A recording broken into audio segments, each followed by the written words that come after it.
सभी महानुभावों को मेरा राकेश भारेल का सादर जय जिनेन्द्र। और अब हम एक ही भाव स्तोत्र के 18वें पद्य का अर्थ समझने का प्रयास करेंगे। सबसे पहले शुद्धोच्चारण तो प्रारंभ करते हैं।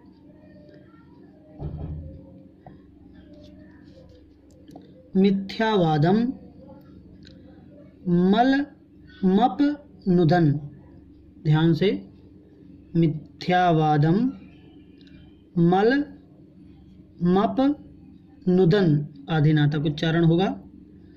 सप्तभंगी तरंगैर, यहाँ पर अगली पंक्ति में ऊपर रा लगा होगा तो उस रा को हम यहाँ बोलेंगे सप्तभंगी तरंगैर, ठीक है। मल मप नुदन, मल मप नुदन सप्तभंगी तरंगैर। वागम्भोधिर, वागम्भोधिर भुवनमखिलं देव पर्येति यस्ते, ठीक है, देव पर्येति यस्ते। तस्यावृत्तिं सपदि, तस्यावृत्तिं सपदि विबुधाश्चेतसैवाचलेन, विबुधाश्चेतसैवाचलेन व्यातन्वन्तः शुचिर्ममृता सेवया तृप्नुवन्ति, सेवया तृप्नुवन्ति, ठीक है। अब इसको लयबद्ध तरीके से पढ़ लें।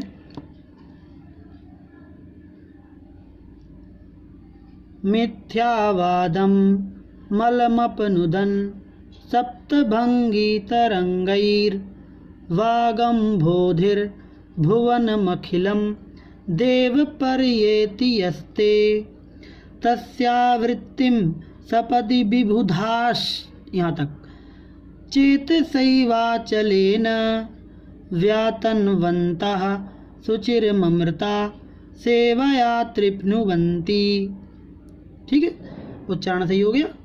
अब हम लोग इसका पहले भावार्थ समझने का प्रयास करेंगे, इसमें कहना क्या चाह रहे हैं। यहाँ पर ये कह रहे हैं कि भगवान, एक उदाहरण से समझते हैं, क्योंकि यहाँ पर उदाहरण को श्लेष अलंकार के रूप में लिया गया है। जैसे कि एक समुद्र है और समुद्र में लहरें तो होती ही हैं और वो लहरें किनारे पर आकर के टकराती हैं। तो यदि आप कल्पना करें, आप कभी गए हों बीच पर या समुद्री किनारे कहीं पर भी, तो वो लहरें, जो जितनी बड़ी लहर होती है वह किनारे पर उतनी दूर तक आगे जाती है और फिर वापस आ जाती है।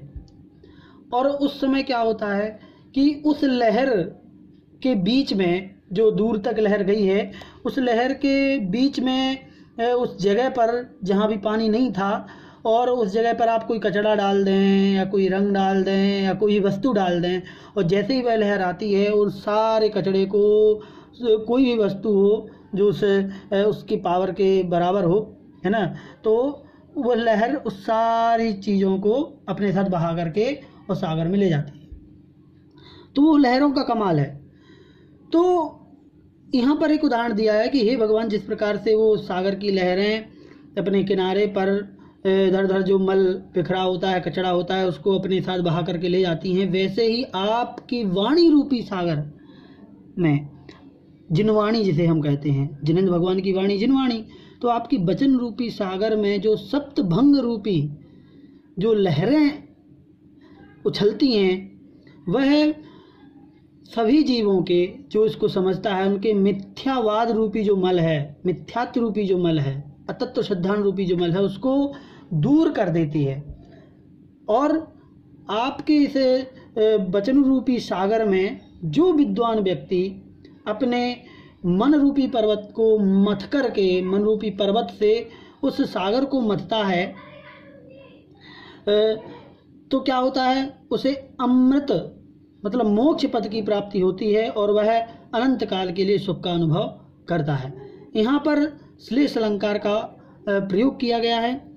और हम पहले से हम आपको बता देते हैं कि आपने अन्य मत में एक कथानक सुना होगा कि समुद्र का मंथन हुआ था। उस समुद्र के मंथन में सुमेरु पर्वत को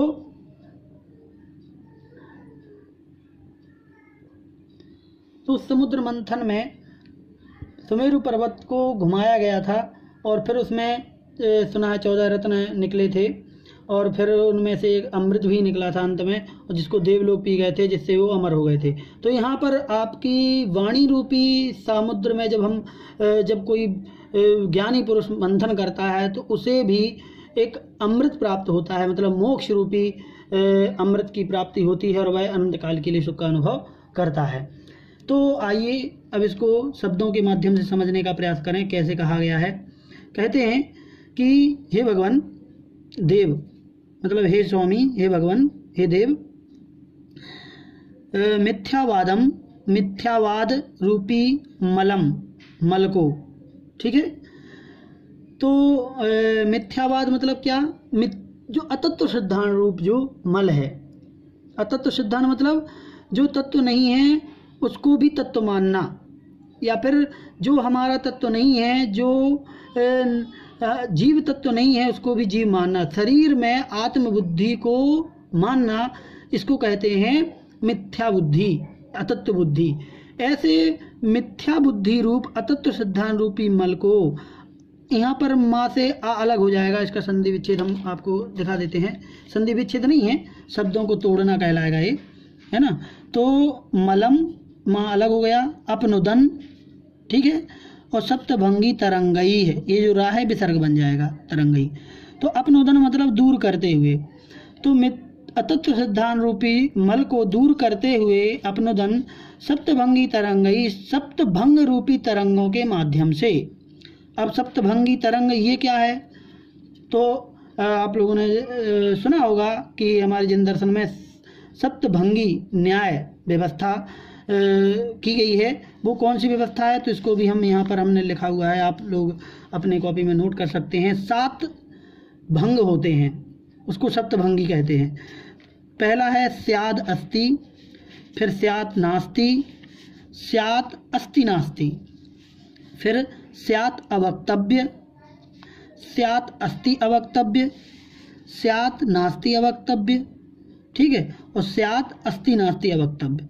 इसको याद कर लेना चाहिए अपन को। और इसकी डिटेल यदि आपको जानना है तो बताइएगा, तो हम अलग से इसको बता सकते हैं अलग वीडियो के माध्यम से। अभी अपन को समझना है। तो इन सप्त भंग रूपी तरंगों के माध्यम से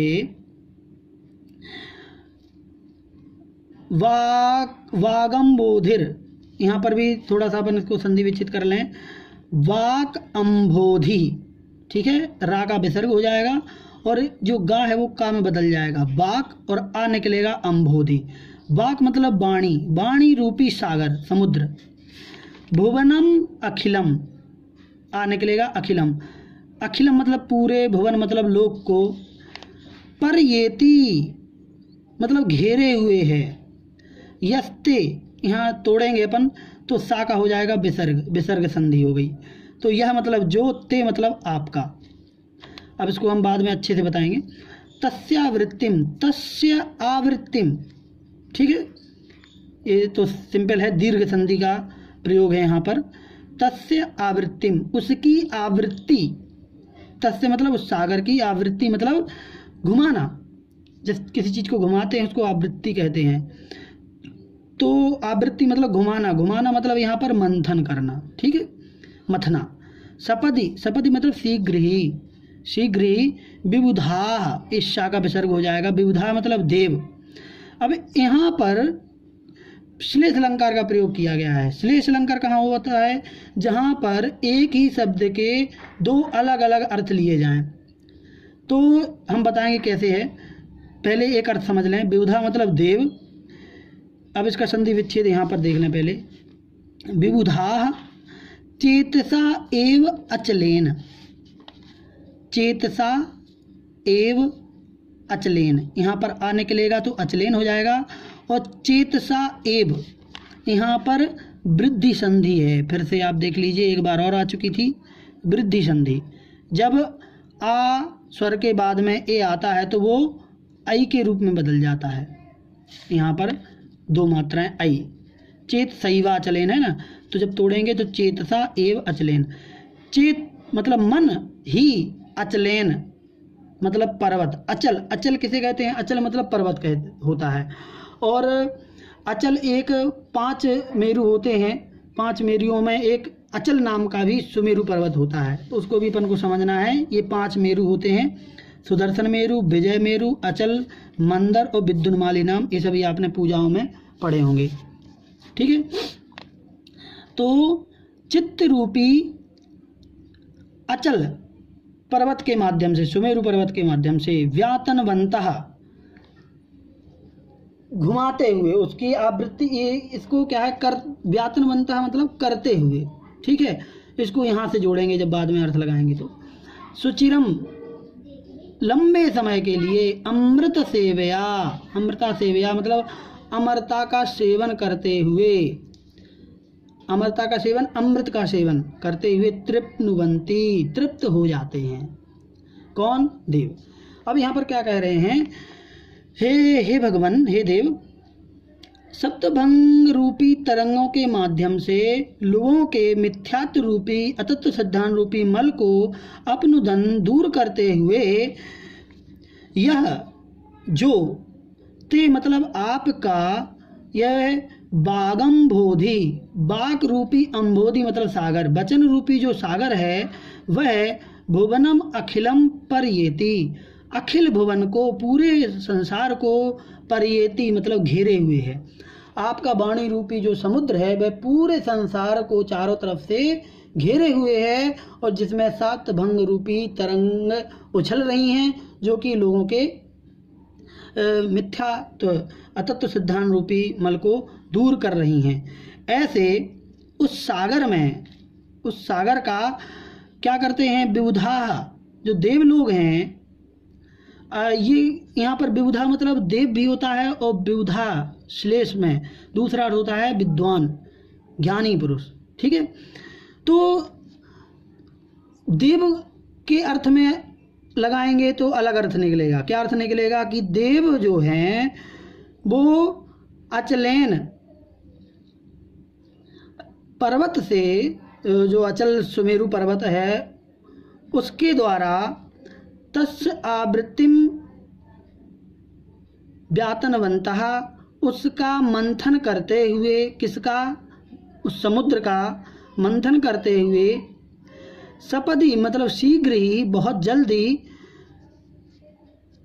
अमृत सेवया अमृत का सेवन करते हुए, सुचिरम तृप्नुवंती बहुत लंबे समय के लिए संतुष्ट हो जाते हैं।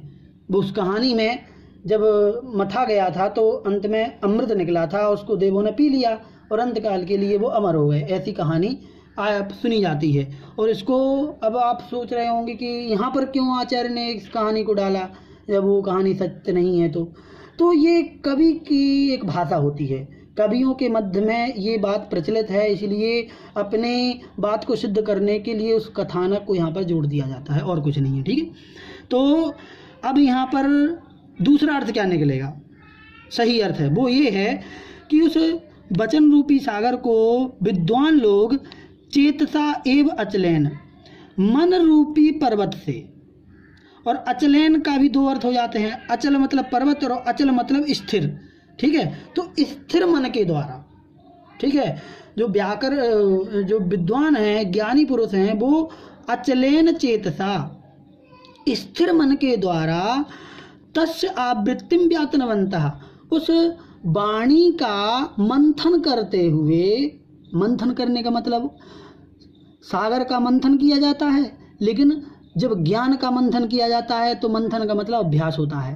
तो उस वाणी रूपी सागर का मंथन मतलब जिन वाणी का मंथन करते हुए शीघ्र ही अमृता सेवया, अमृत सेवया मतलब अमरता का सेवन करके, मतलब मोक्ष रूपी अमरता का सेवन करके, प्राप्त करके, सुचिरम तृप्नुवंती, सुचिर काल के लिए, लंबे समय के लिए, मतलब अनंत काल के लिए, क्योंकि एक बार मोक्ष चले गए तो फिर लौट के तो आना नहीं है, तो अनंत काल के लिए तृप्नुवंती, तृप्त तृप्त हो जाते हैं, संतुष्ट हो जाते हैं।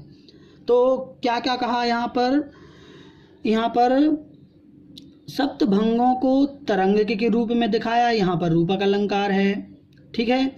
और वाणी को सागर के रूप में बताया है, तो वाणी रूपी सागर यहाँ भी रूपक अलंकार है, ठीक है। और